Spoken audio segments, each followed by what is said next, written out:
All right, so hey y'all.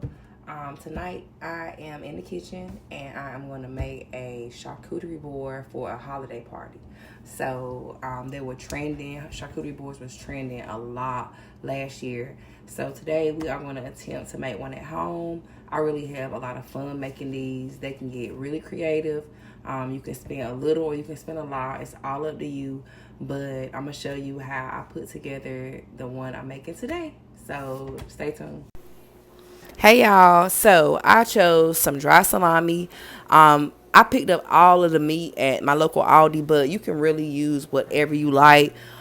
These crackers right here, they are amazing. I built this board based off of some things I had in my cupboard, but also some things I know that would be tasty on the charcuterie board. So again, all these things I am using are optional. So here, this is the tray that I'll be using to build the board with.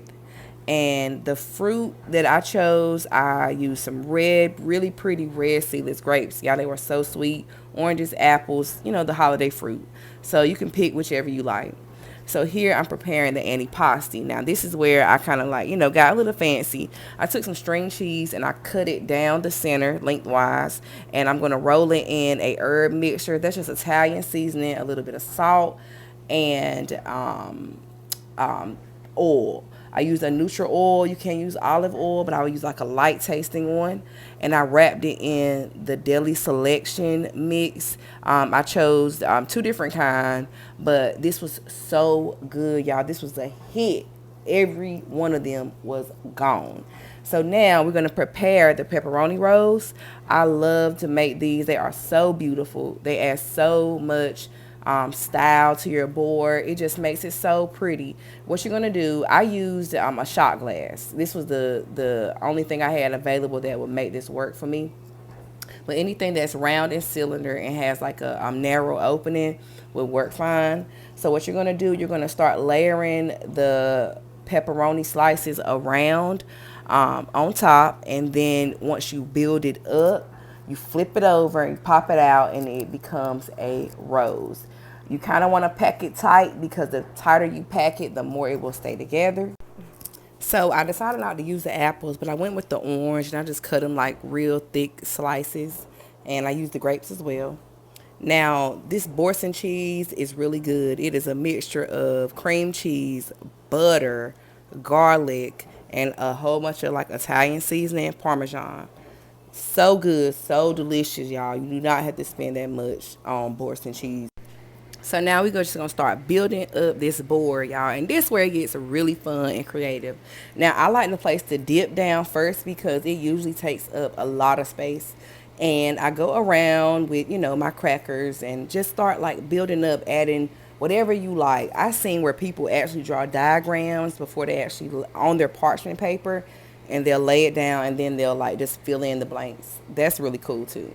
But just a little bit about charcuterie. Charcuterie is actually a French term that's referring to the pork meats that are like smoked and cured. So your sausages, your pates, all those different like type of like butcher shop meats that are like processed.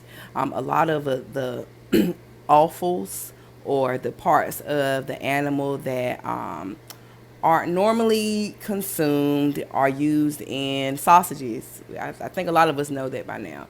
So you will find a lot of that on like charcuterie boards.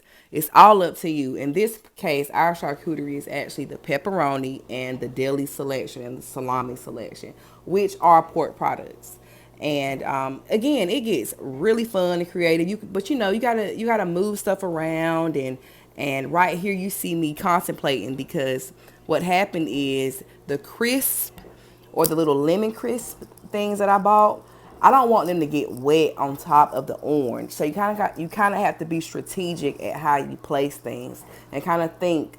I was making this a day in advance, so I didn't want overnight the crisp to get soggy. So you're going to see me go in and kind of line it with some of those almonds, which are really dry. So, just think about it, think ahead, of your approach to it, and you'll be good to go.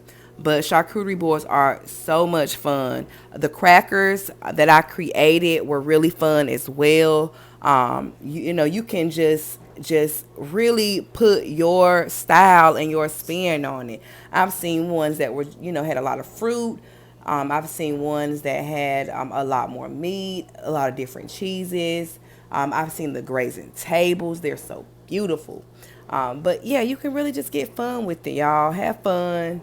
And enjoy it. The crackers, I actually took the ranch seasoning pack. I don't know if you guys seen my other video with the tuna, but the crackers that I created in that tuna salad video, I did the same method with some entertainment crackers. But anyway, hope you guys enjoyed. I'll see you next time.